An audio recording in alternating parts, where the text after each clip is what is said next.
इंतज़ार का फल। सब्र का फल मीठा होता है। आपने इस मुहावरे को ज़रूर सुना होगा।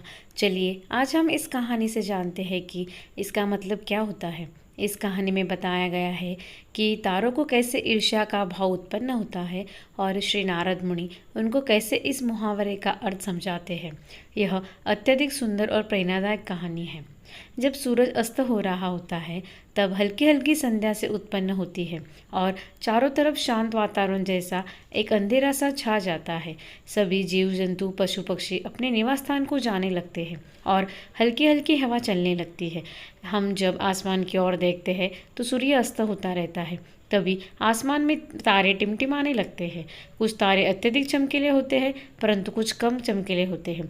अधिक चमकीले वाले तारों पर हमारी नज़र जल्दी पहुंचती है परंतु कम चमकीले वाले तारों पर हमारी नज़र बहुत कम ही जाती है। इसलिए हम उन पर ध्यान नहीं दे पाते और उनकी सुंदरता फीकी पड़ जाती है। परंतु उन सब में से एक तारा ऐसा होता है जो अधिक चमकीला होता है, जिसके आने से पूरा आसमान जगमगा जाता है। वह इतना सुंदर और चमकीला होता है कि उसके चमकाते ही लोगों के चेहरे पर खुशी आ जाती है। उसे हम स्वाति नक्षत्र के नाम से जानते हैं। अत्यधिक चमकीला और सुंदर होता है जिसके आने से लोग खुश हो जाते हैं। इसलिए बाकी के नक्षत्र स्वाति नक्षत्र ईर्ष्या करते हैं और अपनी इस ईर्ष्या की कथा को श्री नारद मुनि को बताते हैं।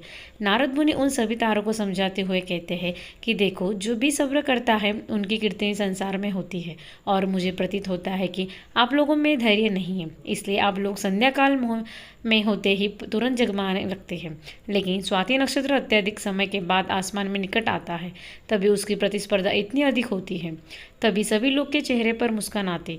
इसलिए कहा जाता है कि हमें सब्र करना चाहिए क्योंकि उसका फल मीठा होता है। यदि तुम देर में आसमान में टिमटिमाते होते हो तो तुम्हारा भी महत्व होगा और तुम्हें भी लोग अलग नाम से जानेंगे। नारद मुनि द्वारा समझाई गई बात सभी तारों को समझ में आ गई। सब्र का फल मीठा होता है, यह बात हम सब जानते हैं और इसे हम लोगों ने महसूस भी किया है।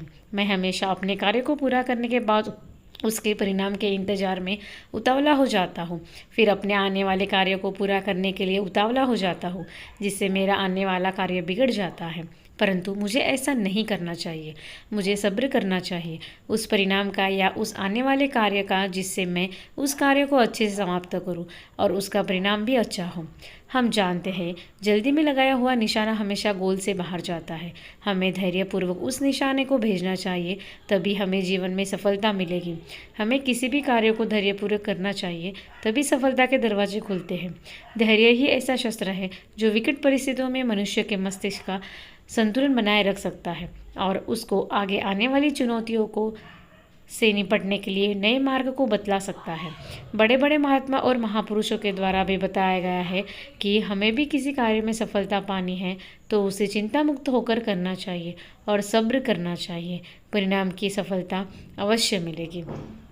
दोस्तों, अगर आपको ये वीडियो अच्छा लगा हो तो इस वीडियो को लाइक शेयर करें और ऐसी नई कहानियाँ सुनने के लिए इस चैनल को सब्सक्राइब ज़रूर करें।